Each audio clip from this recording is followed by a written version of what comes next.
ليظهره على الدين كله ولو كره المشركون. أشهد أن لا إله إلا الله وأشهد أن محمدا رسول الله. اللهم صل على نبينا محمد وعلى آله وأصحابه أجمعين. أما بعد.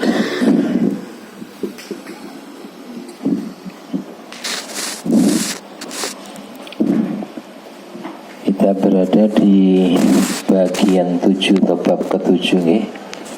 Kiat menghadapi ujian.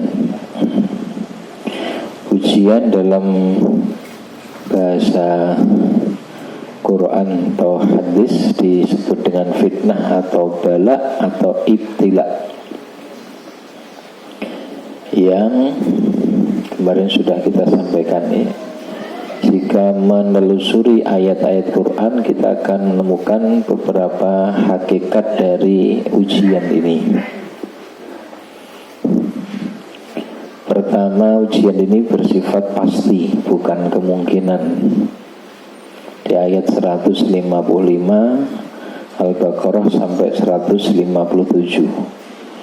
Walanabluwannakum, pasti benar-benar kami akan uji kalian. Jadi ujian adalah kepastian. Karena pasti maka tidak bisa dihindari. Tidak bisa dihindari berarti harus dihadapi ya. Dan tentu yang diharapkan saat menghadapi ujian adalah keberhasilan, kesuksesan.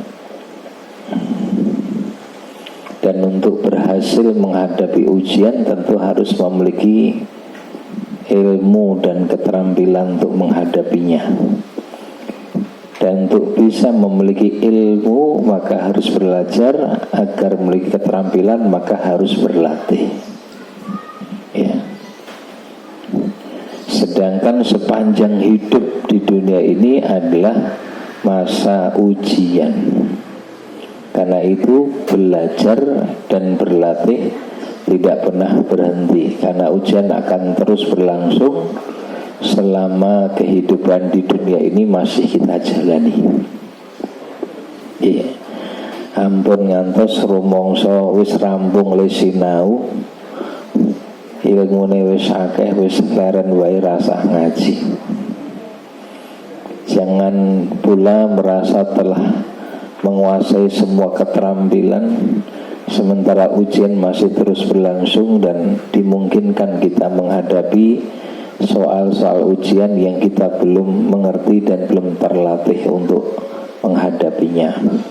Maka teruslah belajar, teruslah berlatih sampai waktu ujian habis, yakni tatkala dunia telah berakhir lalu kita masuk pada fase kehidupan berikutnya. Yang kedua, ujian ini bisa dalam bentuk sesuatu yang disukai, bisa juga dalam bentuk sesuatu yang dibenci. Di ayat 35 surat Al-Anbiya Allah menjelaskan hal tersebut. Wa nabluukum bisyarri wal khairi fitnah. Kami akan uji kalian dengan keburukan maupun kebaikan. Keburukan sesuatu yang dibenci, kebaikan sesuatu yang disukai. Maka hal-hal yang dibenci atau disukai itu sudah pasti ada di kehidupan dunia. Penilaian oleh Allah dari diri kita bukan pada persoalan keadaan yang dihadirkan itu adalah sesuatu yang baik atau buruk, disukai atau dibenci. Tetapi ujiannya adalah bagaimana kita menghadapinya, menyikapinya, berperilaku dengannya. Contoh sesuatu yang dibenci itu adalah miskin ya, sedikit harta, kurang harta, tidak punya harta, jelek, gagal ya, dan sebagainya. sebagainya, dicela, dihina, diremehkan, itu hal-hal yang dibenci. Sesungguhnya nilai kita bukan pada dihina atau dicela oleh manusia, diremehkan atau dimuliakan oleh orang lain, bukan. Tapi sikap perilaku kita saat dicela bagaimana? Sikap perilaku kita saat dipuji seperti apa? Kalau diberi harta yang banyak bagaimana? Kalau hartanya kurang seperti apa? Jadi bukan pada objek ujiannya, tetapi sikap perilaku terhadap ujian yang Allah berlakukan. Itu yang juga diungkapkan dalam hadis tentang penciptaan manusia. 3 tahap penciptaan manusia di dalam rahim, dari mulai pembentukan fisik biologis, kemudian peniupan ruh, lalu fase yang ketiga. Dicatat 4 ketetapan, salah satunya kan celaka atau bahagianya. Itu sudah ditetapkan. Tapi penilaian oleh Allah dari diri kita bukan pada kondisi celaka atau kondisi bahagianya. Pensikapan terhadap kondisi yang celaka atau kondisi yang membahagiakan, di situ ujiannya. Karena itu memang ada orang yang hidupnya saklawase urip kok ya melarat terus ngiwatan. Sepanjang hidup kok ora tahu melarat sugih terus ngiwatan. Tapi ujiannya adalah bagaimana menghadapi itu semua, bukan pada kaya dan miskinnya, tetapi menyikapi kekayaan dan kemiskinan itu.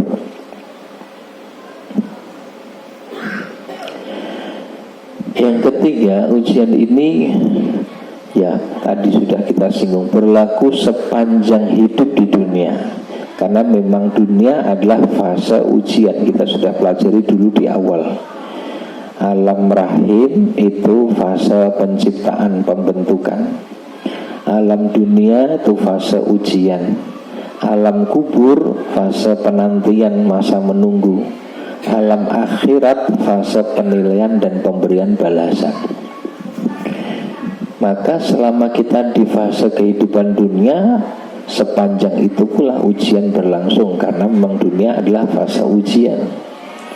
Di ayat 2 surat Al-Mulk Allah berfirman, liyabluwakum ayyukum ahsanu amala. Jadi rentang waktu dari dihidupkan sampai datangnya kematian itu memang untuk menguji kalian, siapa di antara kalian yang terbaik amalnya. Jadi inilah sepanjang hidup di dunia adalah ujian.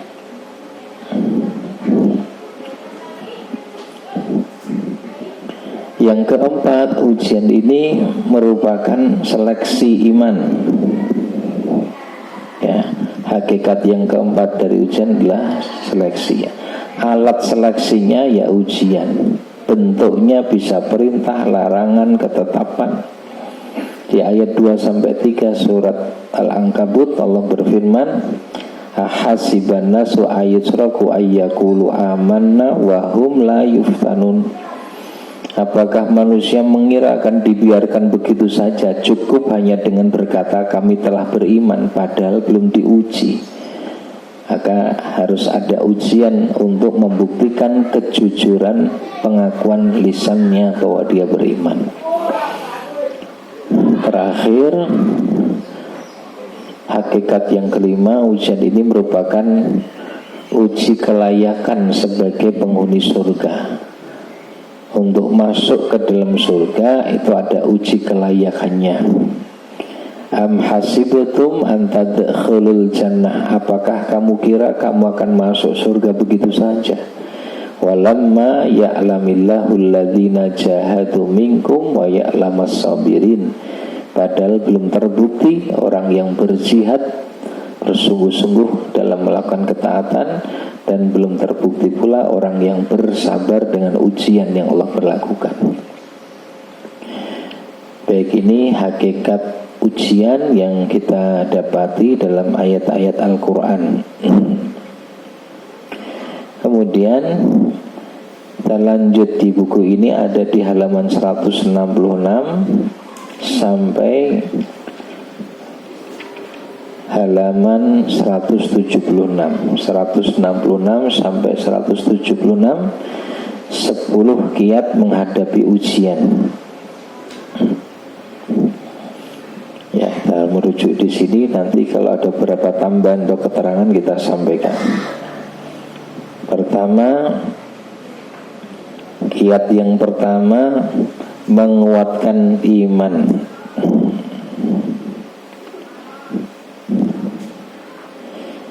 Menguatkan iman. Orang beriman meyakini apa yang terjadi di muka bumi tidak lepas dari kekuasaan Allah. Di ayat 11 surat At-Taghabun, Allah berfirman, ma asaba mim musibatin illa biidznillah. Tiada satu pun musibah yang menimpa kecuali dengan izin Allah. Wa may yu'min billah yahdi qalbah. Dan barang siapa beriman kepada Allah, yahdi qalbahu, Allah akan memberi petunjuk kepada hatinya. Wallahu bikulli syai'in alim. Allah maha mengetahui segala sesuatu. Pengambilan dalilnya seperti apa untuk menjelaskan bahwa penguatan iman menjadi kiat untuk menghadapi ujian. Di Quran surat At-Taghabun ayat 11 itu pertama diungkapkan tentang musibah, ya. Ma asoba min musibatin, tiada menimpa satupun musibah illa biidznillah. Musibah terjadi dengan izin Allah. Gak mungkin terjadi musibah kecuali dengan izin Allah. Setelah kalimat ini kemudian wa may yu'min billah,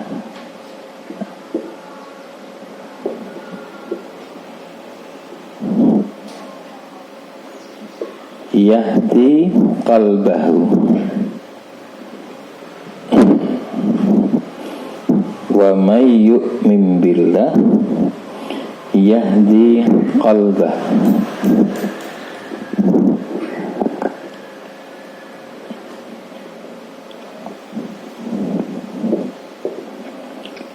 Waman, dan barang siapa yu'min, beriman, billahi, kepada Allah, yahdi, dia Allah memberi petunjuk, qalbahu, kepada hatinya.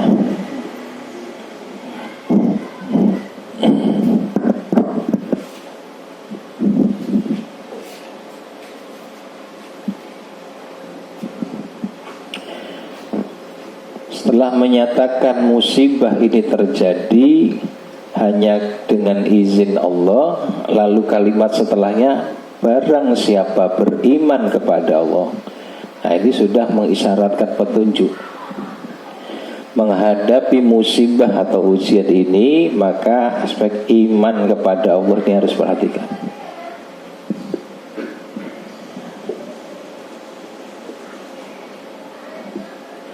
Beriman kepada Allah. Maka jaga betul iman pada Allah setiap kali kita menghadapi musibah atau ujian. Apa yang akan kita dapatkan? Yahdi qalbahu. Yahdi qalbahu. Ya, ada yang biru ya. Yahdi qalbahu.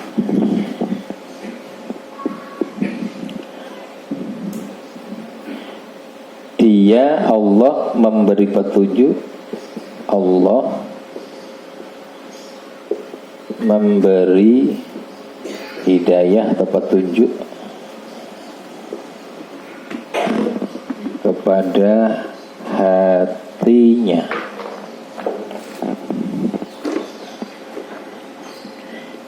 iman kepada Allah, kemudian petunjuk ya kepada hatinya diberikan.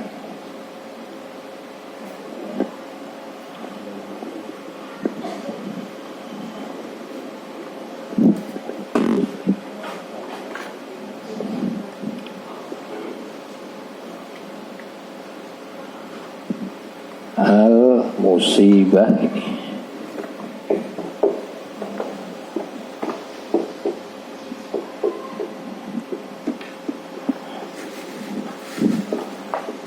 al-imanu billah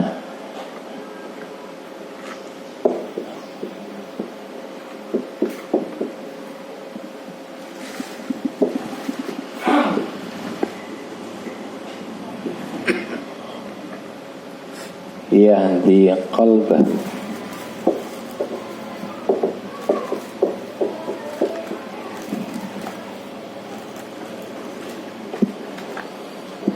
kalau ada musibah miliki dan tetap jaga iman kepada Allah,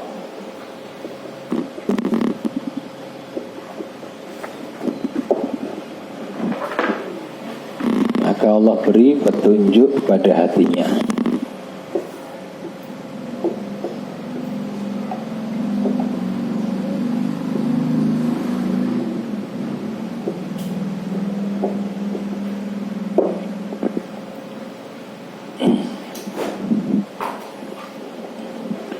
Sedangkan hati inilah yang merupakan wadah pemahaman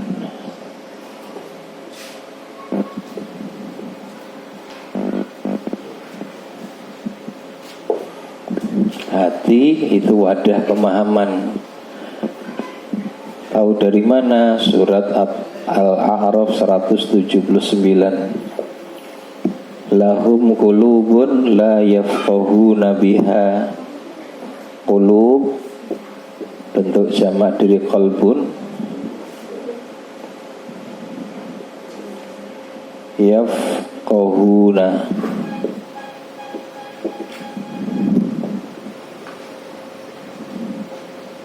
biha, yafqahuna biha, mereka memahami biha dengannya, dengan hati.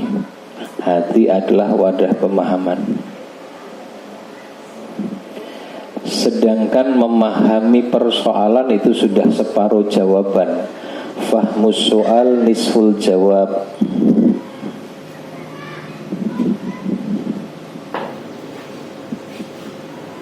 Memahami persoalan adalah separuh, setengah jawaban ya. Separuh atau separuh Jawa, separuh burung nanti, separuh jawaban.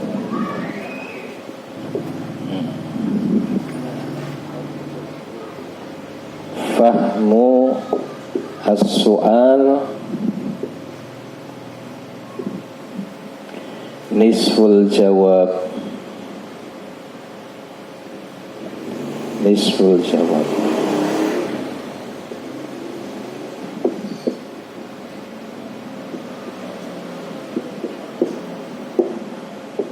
Fahmus su'al nisful jawab.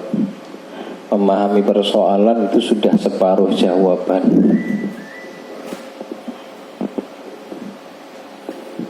Yang ngaji punya masalah enggak? Punya masalah enggak? Ya. Itu rupanya itu masalah kami.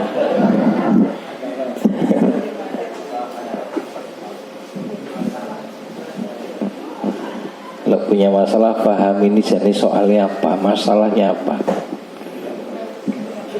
Ya, monggo. Ribun.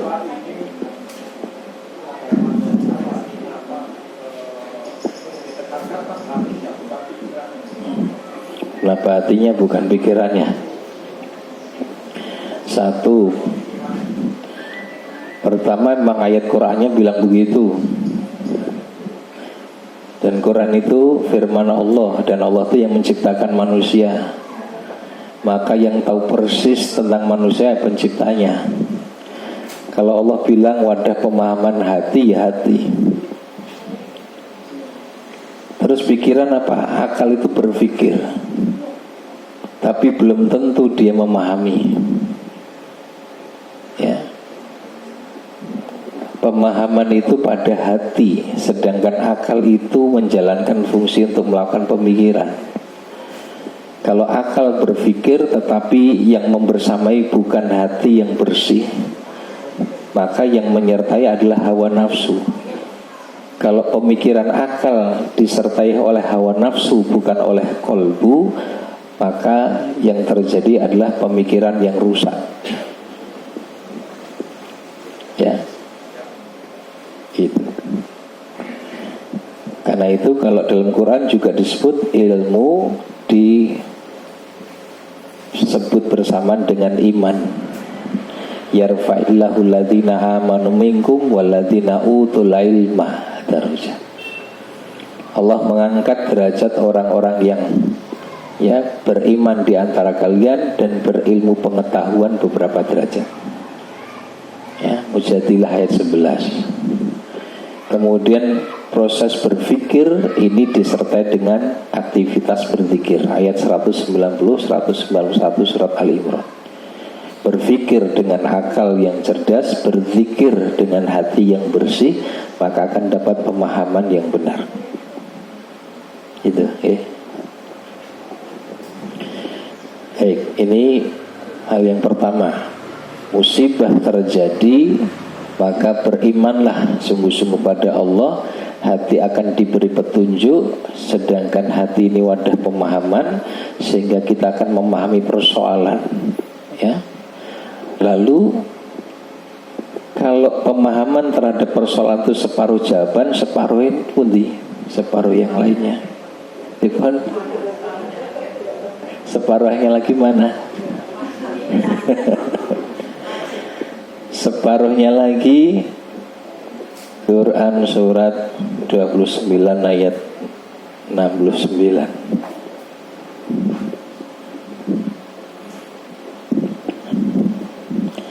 Karena sudah memahami persoalan, maka tinggal di ayat ini bersungguh-sungguh.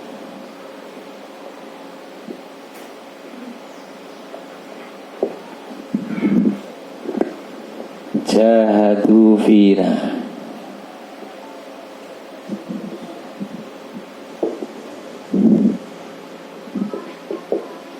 Kalau sudah bersungguh-sungguh, maka pasti dibimbing kemudian oleh Allah.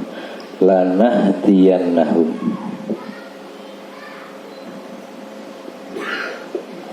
Lanahdiyannahum subulana.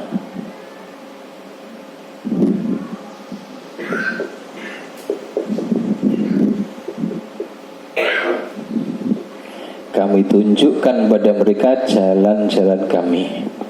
Ketemu nanti solusinya. Ya.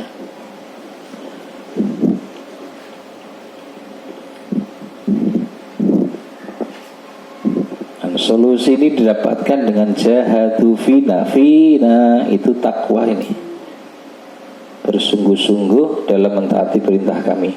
Takwa menghadirkan solusi. At-Tolak ayat 2-4. Solusi dalam setiap masalah, kemudahan dalam segala urusan, rezeki yang tidak disangka-sangka. Ya.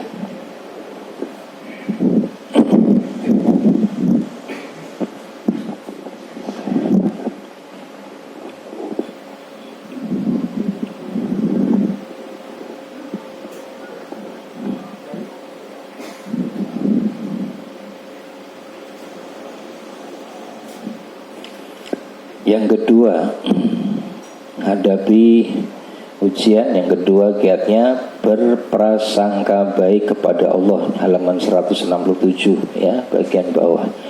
Berprasangka baik kepada Allah. Berprasangka yang baik pada Allah termasuk perkara yang bisa menenteramkan jiwa serta mampu meringankan ujian dan musibah yang menimpanya. Jiwa tentram, ujian terasa lebih ringan. Jika kita ingin selalu memperoleh kebaikan dari Allah, kita harus berbaik sangka kepadanya. Rasulullah SAW bersabda, Yaqulullahu ta'ala, Allah ta'ala berfirman, Ana inda dhanni abdi bi. Aku ikuti persangkaan hambaku kepadaku. Aku sesuai dengan prasangka hambaku kepadaku. Wa ana ma'ahu, dan aku bersama dengannya, bersama dengan hambaku itu, idza zakaroni, selama dia mengingat aku. Fa in zakaroni fi nafsihi, maka jika ia mengingat aku atau menyebut aku, zakaro yadhkuru, zikir itu bisa bermakna mengingat, bisa bermakna menyebut. Kalau ia mengingatku di dalam dirinya, zakartuhu fi nafsi, aku ingat dia dalam diriku. Wa in zakaroni fi malain, kalau ia mengingat aku dalam satu kelompok, zakartuhu fi malain, aku akan mengingat atau menyebut dia dalam satu kelompok, khairim minhum, yang lebih baik dari mereka. Ini saya hapus ya bagian ini ya. Oke. Pertama, termasuk rahmat Allah, welas asihipun Gusti Allah, bahwa dengan berprasangka yang baik saja kita sudah mendapatkan kebaikannya. Ini belum sampai melakukan tindakan. Bersangka baik saja kepada Allah sudah menjadi sebab Allah akan berikan kebaikan pada kita. Nah, tetapi kemudian kalimat berikutnya itu sebetulnya menjadi prasyarat agar sangka baik itu kita miliki. Ya, zakaroni, ana ma'ahu idza zakaroni, aku bersama dengan dia selagi ia berzikir kepadaku, mengingat atau menyebut aku.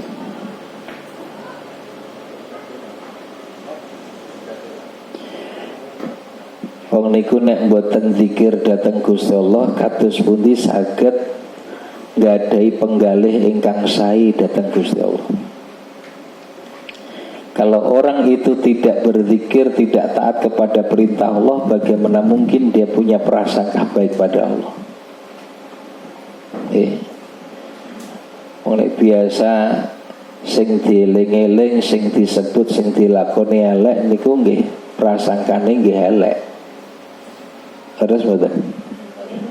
Jadi Allah membimbing kita agar sangka positif itu tetap kita miliki, maka teruslah kita berzikir pada Allah, baik dengan hati maupun lisan kita.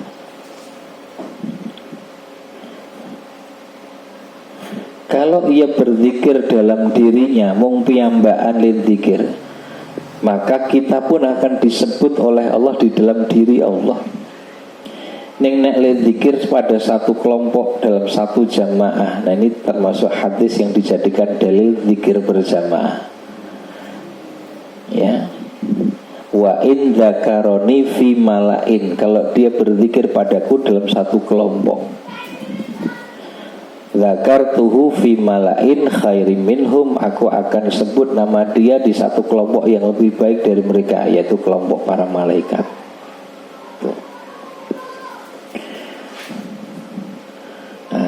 Jadi kalau musibah terjadi, hendaklah berprasangka positif kepada Allah.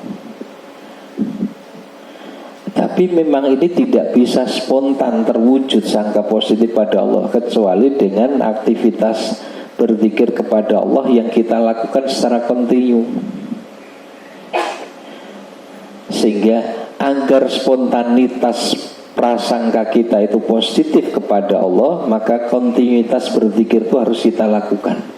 dibiasane anggenipun dzikir dhateng Gusti Allah niki supados pikiran ini akan terbimbing untuk berpikir yang positif. Yeah.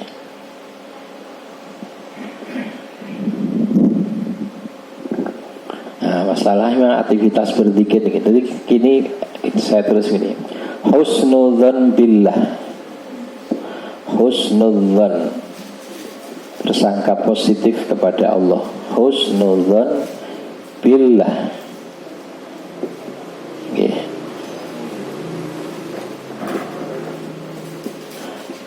Husnudzan billahi,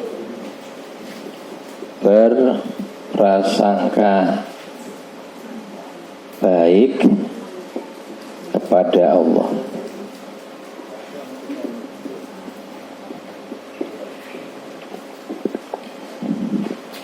Untuk bisa seperti ini, maka aktivitas berzikir kepada Allah harus dilakukan. Zikrullah.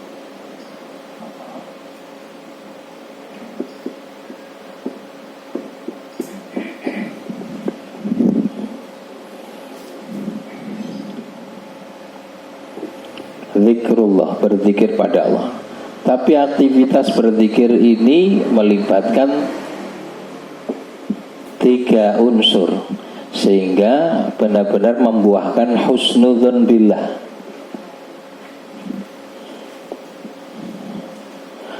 Unsur hati, unsur lisan, unsur amal, ya, atau jawarih, ya. Ya, amal kita aja, amal. Qalbun, lisan, amalun.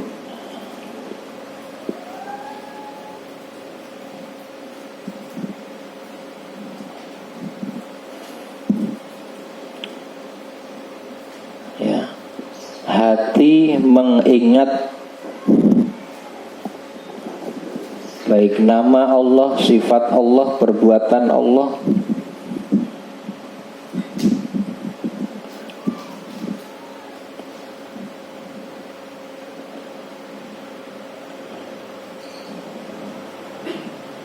Mengingat yang dilakukan oleh hati ini tentu dengan pemahaman, karena hati tempat pemahaman tadi.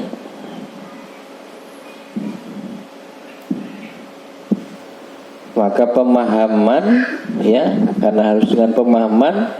Berzikir dengan hati itu butuh ilmu. Berzikir dengan hati itu butuh ilmu. Sehingga ada penghayatan saat yang kita ingat adalah nama Allah, sifat Allah, perbuatan Allah, nikmat Allah. Kalau tidak ada ilmunya nggak bisa penghayatan kita lakukan. Lisan mengungkapkannya, pelafalan zikir dengan lisan tetap dibutuhkan.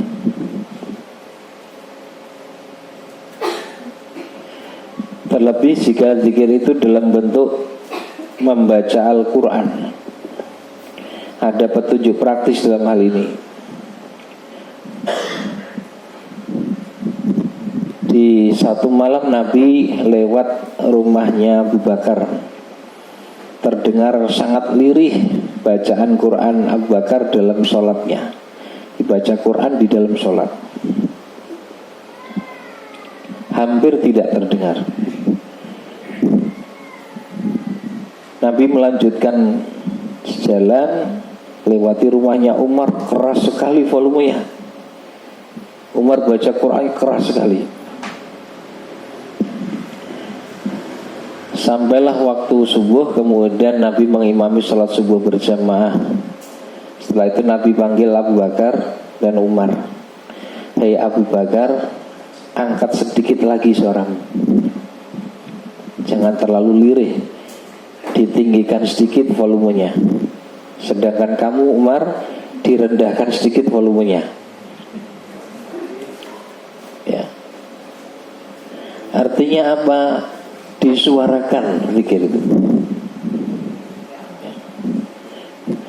Ini termasuk hal yang penting untuk menguatkan kesan di dalam hati itu. Pelafalan lisan itu dibutuhkan. Lalu setelah sebelumnya tadi ada ilmu pemahaman sehingga bisa menghayati aktivitas berzikir, dikuatkan itu dengan lisan yang disuarakan.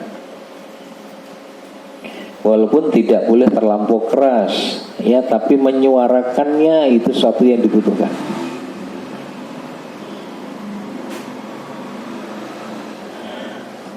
Kemudian dalam bentuk amal, semua bentuk ketaatan yang kita lakukan itu adalah aktivitas zikrullah. Dan amal yang kita lakukan bahkan mempengaruhi hati. Apa-apa yang kita lakukan akan menjadi konsumsi bagi hati.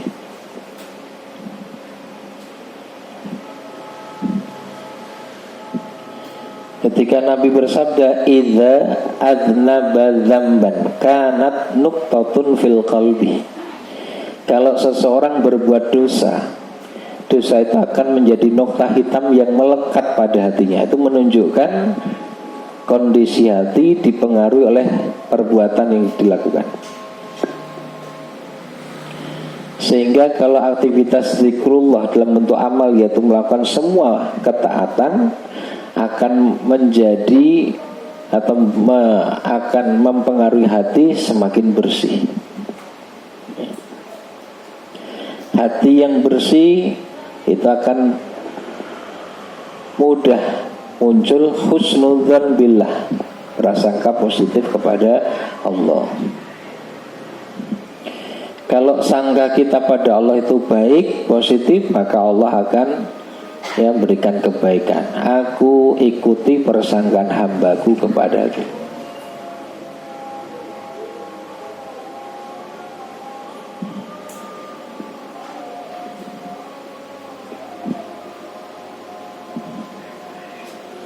Ya, sudah azan ya.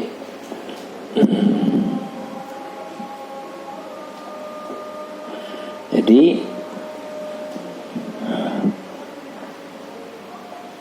fakta objektif musibah yang terjadi mungkin sesuatu yang tidak kita sukai, kita benci. Tapi bangunlah pikiran positif bahwa pasti Allah menghendaki hal yang terbaik.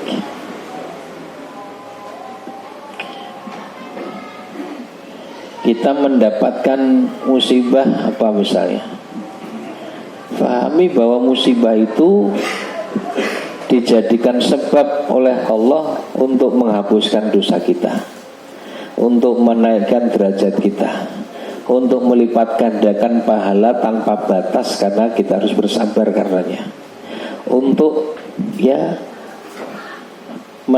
meningkatkan kualitas diri kita dalam menghadapi persoalan, karena tidak mungkin kita meningkat kualitasnya tanpa menghadapi masalah.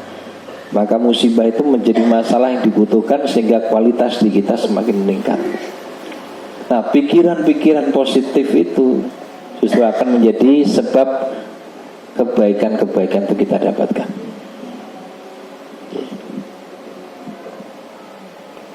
Nah, coba jika yang terjadi sebaliknya, berpikir negatif, ucapan yang negatif, ya, juga dari pikiran, ucapan, tindakan negatif tidak akan menyelesaikan masalah, malah nambah masalah. Maka tidak ada solusi yang lain kecuali dengan berpikir positif.